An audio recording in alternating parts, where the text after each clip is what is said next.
laki-laki itu kalau di berumah tangga ditinggal mati perempuan, emang kalau bisa jangan lama-lama menduda.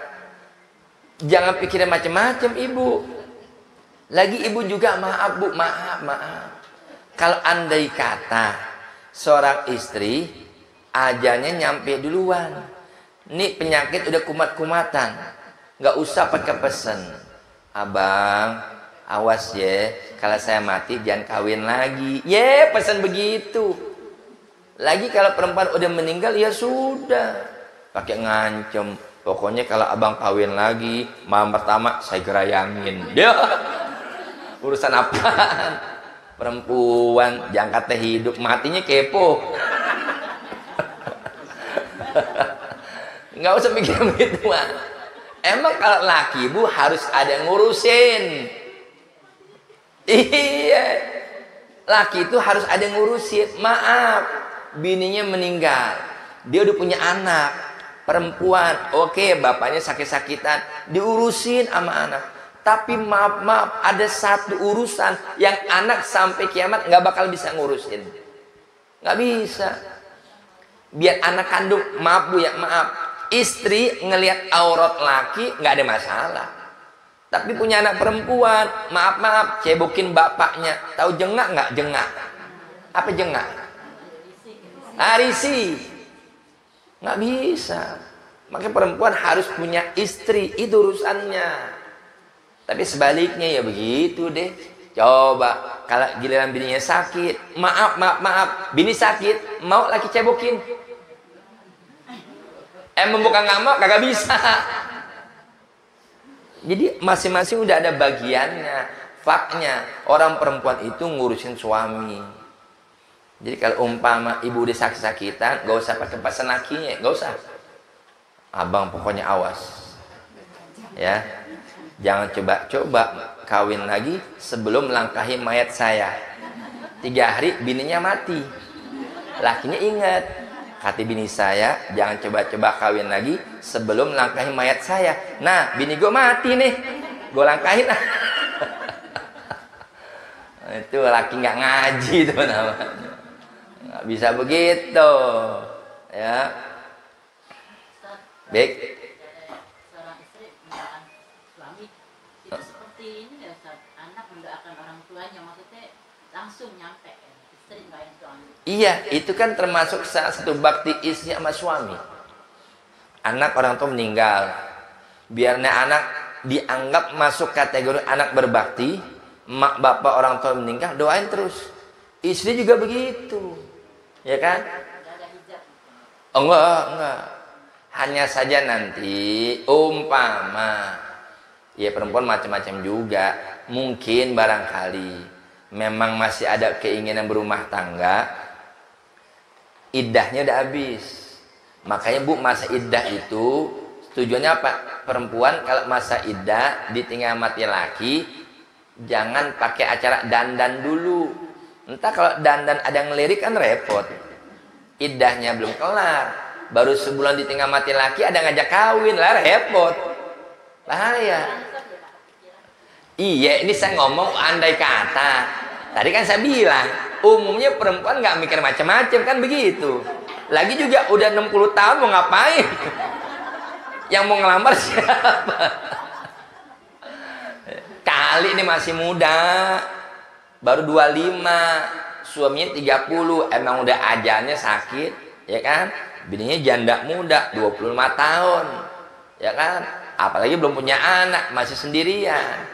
Ya haknya dia. Kalau seumpama masih kepengen berumah tangga, ya kan? Ada laki-laki lain berusaha melamarnya.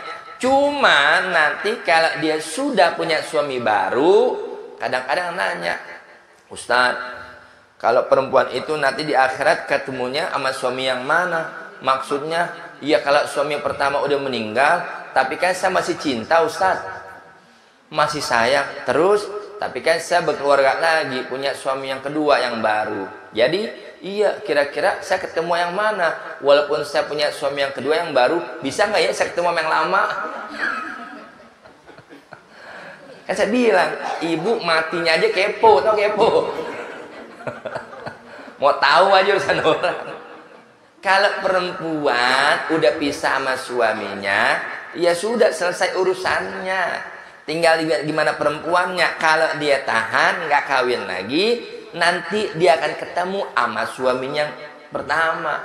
Tapi kalau dia sudah berumah tangga lagi, punya suami yang baru, sama suami pertama, udah selesai urusannya. Lagi juga Bu, enggak, laki ibu yang pertama tuh nggak bakal kejar-kejar. Emang bakal berantem di akhirat sama laki yang kedua. Woi, lu rebut bini gue ya, bini gue. Kagak. Bu, buru-buru pikirin begituan, Bu. Mikirin nasib kita masing-masing. Dikumpulin kita manusia, maaf. Sebagaimana bayi lahir dalam kondisi apa ya? Telanjang kan? Nanti di padang mahsyar kita masing-masing dikondisikan seperti itu. Ustadz, kenapa? Kalau entah kita kumpul di padang mahsyar, maaf, dalam kondisi telanjang, iya. Apa yang nggak ada rasa malu, Ustaz? Boro-boro mikir rasa malu. Mikirin selamat apa kagak? Nggak ada ke situ pikirannya. Nah, cuma nanti maksudnya apa? Ya nasib seorang istri itu balik. Kalau dia punya laki yang kedua, yang barunya, kan otomatis dia berada dalam tanggung jawab suami yang barunya kan? Sampai akhir entah dibawa. Sama suami yang pertama selesai. Gitu. Jadi tinggal bagaimana si istrinya aja, ya. Tuh sampai mati aja ditanyain Bu sama perempuan. Kepo. Entah Ustaz, saya ikut yang mana? Emang kenapa sih Bu? Bukan Ustaz, saya jujur dari hati yang paling dalam. Cie, saya masih sayang mantan sama suami saya. Kalau masih sayang ngapain mau kawin lagi? Kepaksa Ustaz, kepaksa. Jangan, ya. Ya Allah.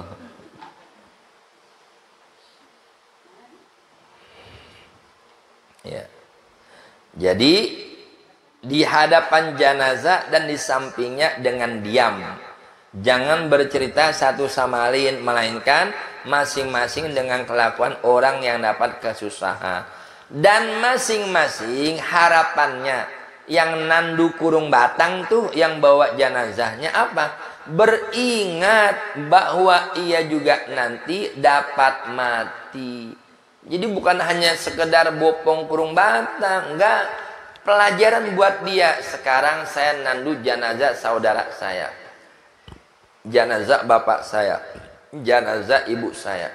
Ntar saya pun pada saatnya sama, saya mati akan dibopong, ditandu seperti ini.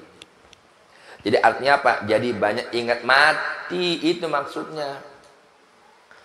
Cuma Bu, ya dasar manusia Bu, mau kata apa? Gak usah jauh-jauh, saya cerita deh. Dekat rumah saya kan ada